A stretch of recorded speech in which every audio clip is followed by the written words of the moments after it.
There is a Muslim problem in the world. But you do believe overall there is a Muslim problem in the world? Well, there is a Muslim problem, absolutely. اس وقت شیعہ سنی مسئلے کو اٹھانا یہ انتہائی نادانی، انتہائی جہالت، انتہائی حماقت، اور میں کیا لفظ بولوں. اس جنگ کے اندر ہمارا کیا کردار رہنا چاہیے؟ I want surveillance of certain mosques, okay? If you have people coming out of mosques with hatred and with death in their eyes and on their minds, we're going to have to do something. مسلمانوں کی جماعت سے کون مراد؟ صحابہ تھے. مسلمانوں کی جماعت یہ چاہتی تھی، یحبون، یہ چاہتی تھی کہ رومنز یہ پرشنز پر غالب آ جائے. Donald J. Trump is calling for a total and complete shutdown of Muslims entering the United States. آپ صلی اللہ علیہ وسلم نے صحابہ کو یہ نہیں کہا کہ ایک باطل دوسرے باطل سے ٹکرا رہا ہے تو تم کیوں ان سے ہمدردی جتا رہے ہو، دونوں کو لڑ کر مر جانے دو، جس طرح کہ یوسف واپی جیسے جاہل لوگ بات کر رہے ہیں. ایران کے بڑے حصے سے جو شیعہ مذہب رکھتے ہیں ہمیں عقائد کا اختلاف ہے، لیکن خدا کے بندو یہ دیکھا کرو کہ کس وقت کس بات کا موقع ہے.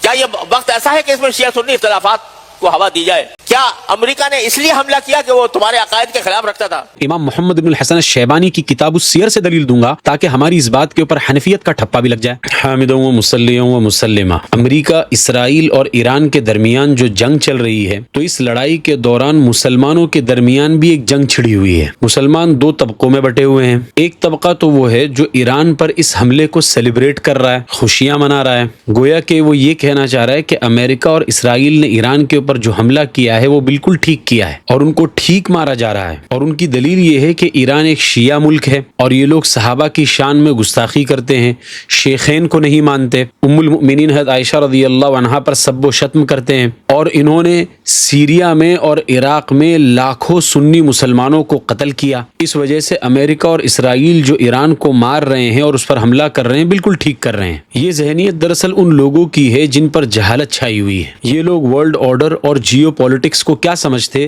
دین سے بھی جاہل ہیں. اس کے بالکل برخلاف اہل السنت والجماعت کے بڑے علماء جیسے مولانا خالد سیف اللہ رحمانی صاحب، مولانا خلیل الرحمن سجاد نعمانی صاحب، مفتی تقی عثمانی صاحب، یہ حضرات آ کر سمجھا بھی رہے ہیں کہ یہ وقت آپسی دشمنی کا نہیں ہے، یہ وقت شیعہ سنی اختلاف کو بھڑکانے کا نہیں ہے، بلکہ اس وقت ہمیں ایران کا ساتھ دینا چاہیے. تو بجائے اس کے کہ اکابرین کی بات کو مانا جاتا یا کم سے کم اس کو سمجھنے کی کوشش کی جاتی، بعض جاہلوں نے اکابرین ہی پر لعن طعن کرنا شروع کر دیا. جیسے کہ جاہل مرکب یوسف واپی، اس نے اکابرین ہی کو گالی گلوچ کرنا شروع کر دیا. کبھی مفتی تقی عثمانی صاحب کو سود خور کہتا ہے، ان پر تصویر کو حلال کرنے کا الزام لگاتا ہے. ہر جگہ حکمت نہیں، ہجڑا پن. اب ان کی رسائی اس بات تک تو کہاں ہوگی جب اللہ نے بھی گندے الفاظ استعمال کیے جو خود پاک ہے.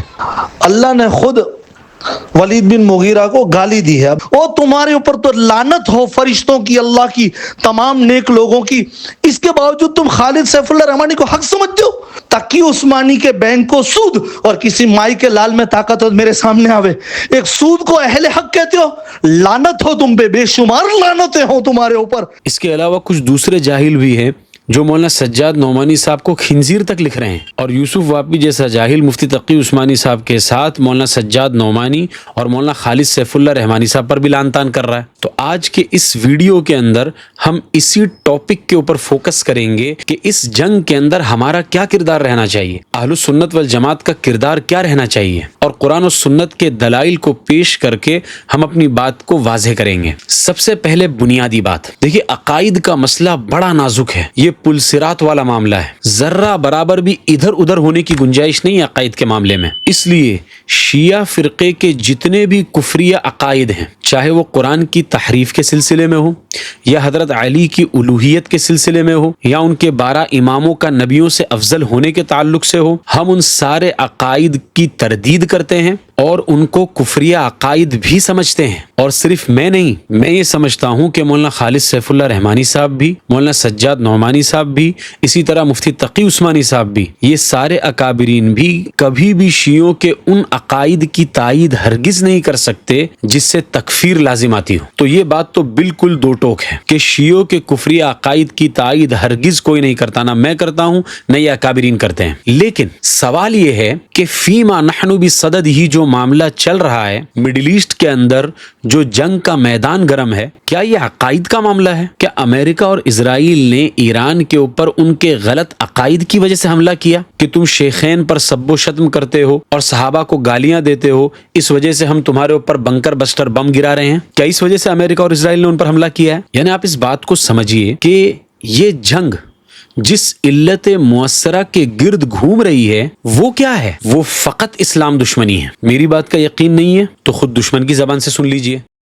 There is a Muslim problem in the world. And I think But it's you an do approach. believe overall there is a Muslim problem in the world. Well, there is a Muslim problem, absolutely. You just have to turn on your television set. I think Islam hates us.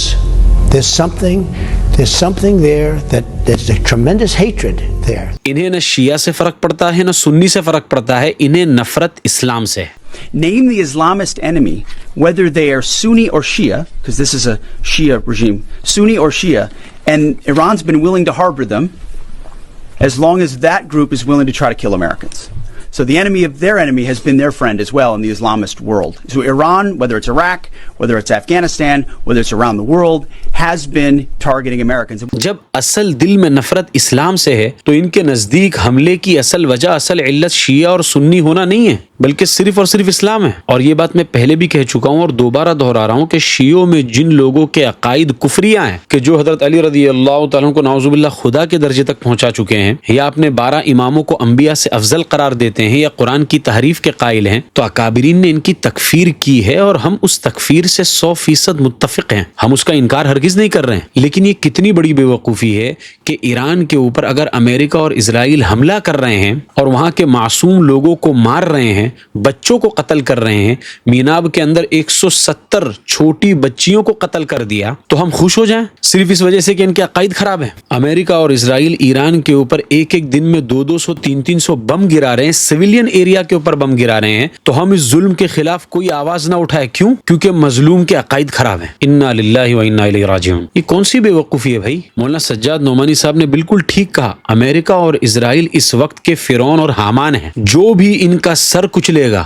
چاہے وہ ایران ہی ہو، ہم اس کے ساتھ کھڑے ہیں اور ایران کے ساتھ ہماری ہمدردی ہے۔ اب دلائل ملاحظہ فرمائیں۔ دیکھو اس جنگ کو دیکھنے کے متعدد اینگلز ہیں، میں 2-3 کا ذکر کرتا ہوں اور ہر اینگل کے ساتھ قرآن اور سنت سے دلیل بھی دوں گا تاکہ بات مضبوط ہو جائے، اور آخر میں امام محمد بن الحسن الشیبانی کی کتاب السیر سے دلیل دوں گا تاکہ ہماری اس بات کے اوپر حنفیت کا ٹھپا بھی لگ جائے، اور پھر آپ خود فیصلہ کریں کہ آپ کو ایران کے ساتھ کھڑا ہونا چاہیے اور ایران کے لوگوں کے ساتھ ہمدردی رکھنا چاہیے یا نہیں، یا پھر یوسف واپی جیسے نیرے جاہل مرکب جیسے لوگوں کی آپ بات مان لیں۔ اس جنگ کو دیکھنے کا پہلا اینگل ہے احون البلیتین کا۔ شریعت کا ایک اصول ہے کہ جب 2 خراب چیزوں میں سے کسی ایک کو اپنانا ہو یا کسی ایک کو چننا پڑ جائے تو جو چیز کم خراب ہے اس کو چنا جاتا ہے۔ ایک طرف ہے ایران کے شیعہ، دوسری طرف ہے اسرائیل کے کٹر یہودی۔ شیعہ سے ہمیں یہ شکایت ہے، یہ صحابہ کو گالیاں دیتے ہیں، صحابہ پر سب و شتم کرتے ہیں، لیکن یہود تو حضرت عیسیٰ علیہ السلام کو گالیاں دیتے ہیں۔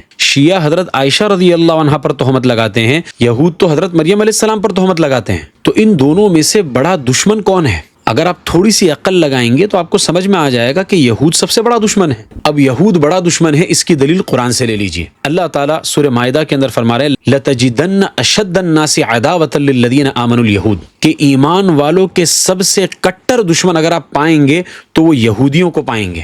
قرآن گواہی دے رہا ہے۔ اس کے بعد بھی کچھ لوگ اور اسرائیلیوں کے ساتھ میں کھڑے ہیں کہ ہاں ایران کو جو مار رہا ہے وہ ٹھیک مار رہا ہے۔ بہت تعجب کی بات ہے۔ پھر اب میں آپ کو وہ دلیل دیتا ہوں جس سے آپ خود فیصلہ کریں کہ جب 2 باطل آپس میں ٹکرائیں تو مسلمانوں کا کردار کیا رہنا چاہیے؟ خاموش کھڑے رہیں یا دونوں میں سے جو مظلوم ہے اس کے ساتھ میں ہمدردی رکھیں؟ اور خاص طور پر جب معاملہ ایسا ہو کہ اس جنگ کی وجہ سے ورلڈ آرڈر بدل سکتا ہے۔ Undoubtedly it will create tectonic shifts in the world order۔ پوری دنیا کی جیو پولیٹکس پر اس جنگ کا غیر معمولی اثر پڑنے والا ہے، آپ کو بالکل اندازہ نہیں ہے اس کا۔ یاد رکھو یہ جنگ آپ کو پسند ہو یا پسند نہ ہو، اس جنگ کا اثر آپ کے گھروں کے صرف چولہوں تک نہیں پہنچے گا، ایک طویل مدت کے بعد اس کا اثر آپ کے تعلیمی اداروں تک پہنچے گا۔ اس لیے قرآن کی دلیل سنیں۔ سورہ روم کی ابتدائی آیتوں میں اللہ تعالیٰ فرماتے ہیں الف لام میم غلبت الروم فی ادنى الارض وهم من بعد غلبهم سيغلبون فی بضع سنین۔ دراصل آپ صلی اللہ علیہ وسلم کے زمانے میں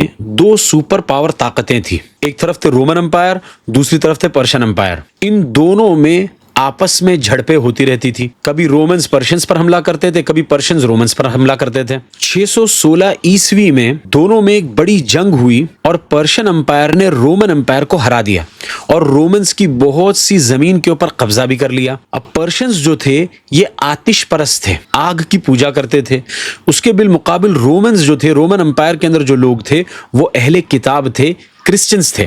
جب یہ خبر مکہ مکرمہ پہنچی تو کفار مکہ خاص طور پر قریش یہ خوشیاں منانے لگے اور دوسری طرف مسلمان مایوس ہو گئے. کفار مکہ اس سے فال نکال کر یہ کہنے لگے کہ جس طرح پرشین امپائر نے اہل کتاب رومنز کو ہرایا ہے, بالکل اسی طرح ہم جو مشرکین ہیں ہم بھی مسلمانوں سے جنگ کر کر ان کو ہرائیں گے اور ان کو مکہ مکرمہ سے باہر نکال دیں گے. اس وقت سورہ روم کی یہ آیت نازل ہوئی, الف لام میم غلبت الروم فی ادنی الارض وهم من بعد غلبهم سیغلبون, کہ ابھی تو رومن امپائر ہار گیا ہے لیکن ابھی کچھ ہی سالوں میں رومنز جو ہے پرشنز کو ہرا دیں گے. فی بضع سنین, کچھ ہی سالوں کی بات ہے, اور رومن امپائر کو وکٹری ملے گی. اب آپ غور کریں کہ رومنز کا اسلام سے کیا تعلق ہے؟ وہ تو مسلمان بھی نہیں تھے, وہ تو تثلیث یعنی ٹرینٹی کے عقیدے کے قائل تھے, یعنی پکے مشرک تھے. عیسیٰ علیہ السلام کو خدا کا بیٹا مانتے تھے نعوذ باللہ. لیکن رومنز کے ہارنے کی وجہ سے مسلمان غم محسوس کر رہے تھے. صحابہ کی جماعت یہ چاہتی تھی کہ رومنز جیت جائیں. رومنز کے لیے صحابہ کے اندر ہمدردی پائی جا رہی تھی. آپ صلی اللہ علیہ وسلم نے صحابہ کو یہ نہیں کہا کہ ایک باطل دوسرے باطل سے ٹکرا رہا ہے تو تم کیوں ان سے ہمدردی جتا رہے ہو, دونوں کو لڑ کر مر جانے دو, جس طرح کی یوسف واپی جیسے جاہل لوگ بات کر رہے ہیں. کیوں آپ صلی اللہ علیہ وسلم نے اس طرح نہیں کہا؟ کیونکہ اسلام ایک پریکٹیکل مذہب ہے جو پوری دنیا کے لیے آیا ہے. اس طرح کی جیو پولیٹکس کا اثر پوری دنیا پر پڑتا ہے, اور جب پوری دنیا پر اثر پڑے گا تو مسلمانوں پر اور اسلام پر بھی اس کا اثر پڑے گا. اب جب یہ آیت سورہ روم کی نازل ہوئی, امام ترمذی رحمۃ اللہ علیہ نے اس کا شان نزول بیان کیا ہے. میں آپ کو وہ حدیث بتانا چاہتا ہوں, اس کو ذرا غور سے دیکھیے. یہ جو یلو کلر کا نشان ہے اس کو دیکھیے کیا لکھا ہے حدیث میں. فکانت فارس یوم نزلت هذه الآیہ قاہرین للروم, کہ جس دن یہ آیت نازل ہوئی پرشین امپائر نے رومن امپائر کو ہرا دیا تھا. اور آگے جو حدیث کا ٹکڑا ہے نا وہ میں بتانا چاہ رہا ہوں. آگے لکھا ہے وَكَانَ الْمُسْلِمُونَ يُحِبُّونَ ظُهُورَ الرُّومِ عَلَيْهِمْ, لیکن مسلمانوں کی جماعت سے کون مراد ہے؟ صحابہ تھے. مسلمانوں کی جماعت یہ چاہتی تھی, يُحِبُّونَ یہ چاہتی تھی کہ رومنز یہ پرشنز پر غالب آ جائے اور رومنز پرشنز کو ہرا دے, صرف ادنا سی مشابہت کی وجہ سے. کیا مشابہت تھی ادنا سی؟ کہ جس طرح مسلمان اہل کتاب ہیں رومنز بھی اہل کتاب تھے, حالانکہ پکے مشرک تھے. تو جب اس ادنا سی مشابہت کی وجہ سے صحابہ کا یہ طرز عمل رہا ہے, تو اس جنگ کے اندر کیا ہم ادنا سی مشابہت کی وجہ سے شیعوں کے ساتھ ہمدردی کا اظہار نہیں کر سکتے یا ان کا ساتھ نہیں دے سکتے کسی طریقے سے؟ اگر کوئی ساتھ دے اور اکابرین اس بات کو سمجھانے کی کوشش کرے تو اکابرین پر لعن طعن کرنا شروع کر دیا لوگوں نے. اکابرین کو کوئی خنزیر کہہ رہا ہے, کوئی بدماش کہہ رہا ہے, کوئی ان پر گالی گلوچ کر رہا ہے. اسی لیے یوسف واپی جیسے جاہلوں سے میری گزارش یہ ہے کہ آپ نرے جاہل ہیں. مولانا خالد سیف اللہ رحمانی صاحب, مفتی تقی عثمانی صاحب, مفتی سلمان منصور پوری صاحب, مولانا خلیل الرحمن سجاد نعمانی صاحب, ان کی جوتیوں کے دھول کے برابر بھی نہیں ہے. اس لیے اپنے معتقدین میں اپنی جہالت پھیلانا بند کرو. پھر آگے اس حدیث کو اور دیکھیے. سب سے بڑے صحابی حضرت ابوبکر صدیق رضی اللہ تعالیٰ عنہ, ان کے متعلق اس حدیث میں لکھا ہے کہ جب یہ آیت نازل ہوئی کہ مکہ مکرمہ کی گلیوں میں حضرت ابوبکر صدیق بلند آواز سے چیخ کر یہ آیت پڑھنے لگے اور کافروں کو سنانے لگے کہ عنقریب روم یعنی رومن امپائر جیت جائے گا. اس لیے صحابہ کی سیرت اور آپ صلی اللہ علیہ وسلم کی اس پر تقریر سے یہ بات ثابت ہوتی ہے کہ آج جو امریکہ اور اسرائیل ایران پر حملہ کر رہے ہیں, اس میں ہم شیعوں کے غلط عقائد سے دور رہتے ہوئے ان کے ساتھ ہمدردی رکھ سکتے ہیں اور یہ تمنا کر سکتے ہیں کہ وہ جیتے اور ان کا ساتھ بھی دے سکتے ہیں. یہ ہوا ایک اینگل. اب اسی جنگ کو ایک دوسرا اینگل سے دیکھتے ہیں اور اس پر بھی انشاءاللہ قرآن سے دلیل دی جائے گی. دوسرا اینگل ہے ظالم اور مظلوم کا. امریکہ, اسرائیل اور ایران, ایک طرف سے امریکہ اور اسرائیل حملہ کر رہے ہیں, دوسری طرف ایران حملہ کر رہا ہے. ایک عام آدمی جس کو جیو پولیٹکس کے بارے میں کوئی نالج نہیں ہے, اس سے بھی آپ پوچھو گے وہ بھی آپ کو دو ٹوک بولے گا کہ امریکہ اور اسرائیل ظالم ہے اور ایران یہاں پر مظلوم ہے. اللہ تعالیٰ قرآن میں فرما رہے لا یجرمنکم شنآن قوم علی الا تعدلوا اعدلوا هو اقرب للتقوی. کسی قوم سے دشمنی تمہیں اس بات پر نہ ابھار دے کہ تم انصاف سے ہٹ جاؤ. اس آیت کا بھی تقاضا یہ ہے کہ ہم ظالم کے ظلم پر نکیر کریں اور مظلوم کے ساتھ کھڑے رہیں. یہ قرآن کی کس آیت سے تم نے اخذ کیا ہے یا کس حدیث سے تم نے یہ بات سیکھی ہے کہ مظلوم اگر کافر ہو یا کٹر شیعہ ہو تو اس کے ساتھ میں ہمدردی نہیں کر سکتے اور مظلوم پر ظلم ہونے دیا جائے ہم کھڑے تماشائی بنے رہیں؟ کیا ظلم سے روکنا یہ نہیں انل منکر نہیں ہے؟ کیا اسلام نے ہمیں یہ تعلیم دی ہے کہ مظلوم کو ظلم سے اسی وقت بچانا جبکہ اس کا عقیدہ ٹھیک ہو، یا مظلوم کو ظلم سے اسی وقت بچانا جبکہ وہ شیعہ نہ ہو، ورنہ اس پر جتنے ظلم ہوتے رہے تم کھڑے رہنا؟ ایک چھوٹی سی مثال سمجھ لو. آپ کے محلے میں ایک شیعہ آدمی کا گھر ہے، اس کے پڑوس میں ایک یہودی کا گھر ہے، اور یہودی نے اس بات پر اس شیعہ آدمی سے جھگڑا کرنا شروع کر دیا کہ تمہارے گھر میں جو پانی کی ٹنکی ہے وہ 1000 لیٹر کی ہے، اس ٹنکی کو نکال کر پھینک دو اور تمہارے گھر میں صرف 100 لیٹر کی ٹنکی رکھو. جب اس شیعہ آدمی نے نہیں مانا تو اس یہود نے اس شیعہ آدمی کے گھر پر حملہ کر دیا اور اس کے گھر کے مردوں کو قتل کر دیا. اور آپ کے سامنے یہ سب ہو رہا ہے کہ آپ اس وقت یہ کہیں گے کہ یہ شیعہ تو صحابہ کو گالیاں دیتا تھا، اچھا ہوا یہودی نے اس کو مار دیا. یہ ظالم اور مظلوم کے اینگل سے میں آپ کو بتا رہا ہوں، جس میں انفرادی سطح سے دیکھا جا رہا ہے، صرف اجتماعی سطح سے اور ملک کی سطح سے جب دیکھا جائے گا تو یہودیوں کا ایران کے اوپر حملہ کرنا اس کا نقصان بہت زیادہ ہے اس سے کہ ایک یہودی آدمی کا شیعہ پڑوسی کے اوپر حملہ کرنا. اور بھی متعدد اینگلز ہیں جس سے اس جنگ کو دیکھا جا سکتا ہے، اور ہم یہ ثابت کر سکتے ہیں کہ اس جنگ کے اندر شیعوں کے غلط عقائد سے دور رہتے ہوئے، اس سے برات کا اظہار اور اعلان کرتے ہوئے ان کے ساتھ میں ہمدردی رکھی جا سکتی ہے اور ان کا ساتھ دیا جا سکتا ہے، خاص طور پر جب ان کا سامنا اسرائیل اور امریکہ جیسے فرعون اور حامان کے ساتھ میں ہو رہا ہے. اب ویڈیو بہت لمبا ہو گیا ہے، لیکن میں نے آپ سے وعدہ کیا تھا کہ امام محمد بن الحسن الشیبانی کی کتاب السیر سے بھی میں آپ کو ایک دلیل دوں گا بطور استیناس کے، میں اس کو پیش کرتا ہوں، اس کو بھی ذرا دیکھ لیجئے. امام محمد سے پوچھا گیا کہ مسلمانوں میں جو لوگ باغی ہو جاتے ہیں، بغاوت کر دیتے ہیں، اگر یہ لوگ اپنا کوئی خاص ملک بنا لیں اور اس ملک میں رہتے ہوں اور اس ملک پر مشرکین حملہ کر دیں، کفار اور مشرکین اس ملک کے اوپر حملہ کر دیں، کون سے مسلمان ہیں؟ باغی مسلمان ہیں، اور کفار اور مشرکین ان کو بالکل ہرا کر ان کے بچوں کو قیدی بنا لیں، غلام بنا لے، تو کیا عام مسلمانوں کو ان کفار اور مشرکین کے خلاف ان لوگوں کا ساتھ دینا چاہیے؟ کیا مسلمانوں کے لیے جائز ہوگا؟ اب امام محمد رحمۃ اللہ علیہ کا جواب دیکھیے. امام محمد بن حسن شیبانی نے یہ جواب دیا کہ ہاں بالکل ان کا ساتھ دینا چاہیے، بلکہ آگے یہ بھی کہا لا یسعہم الا ان یقاتلوا المشرکین.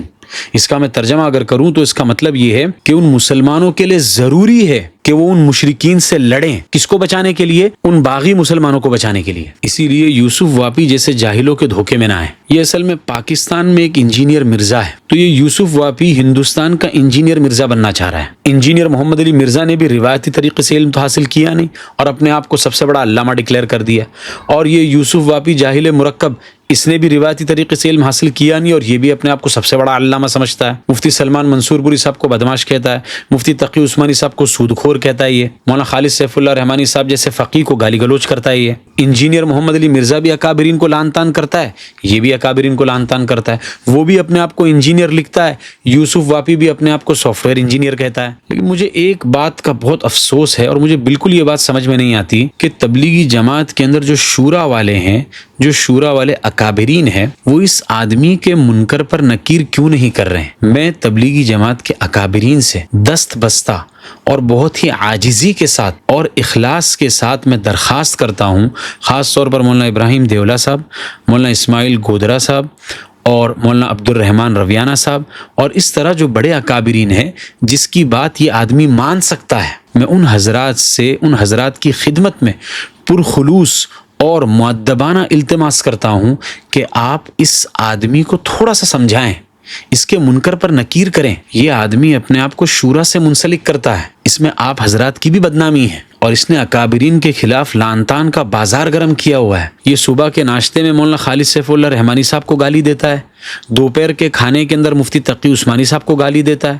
شام کی چائے میں مفتی سلمان منصور پوری صاحب کو گالی دیتا ہے اور رات کے کھانے میں مولانا خلیل الرحمن سجاد نعمانی صاحب کو گالی دیتا ہے. اور اگر آپ کی بات یہ نہیں مانتا ہے، کوئی حرج نہیں ہے، آپ اس سے برات کا اعلان تو کریں تاکہ عوام اس جاہل کے دھوکے سے بچے. ھذا وصلی اللہ علیہ وسلم. لعنت ہو تم پہ، لعنت ہو سود خور تصویر جوا شراب کو حلال کرنے والے, تصویر بازی کرنے والے سرکار کے چاپلوس آج کل یہ پلاسٹک کے کمبخت پیدا ہو گئے جو سود کو حلال قرار دینے کے باوجود, عیاشیاں کرنے کے باوجود, درباری ملا بن کے بیٹھے, اس کے باوجود تمہاری نظروں میں اہل حق ہے.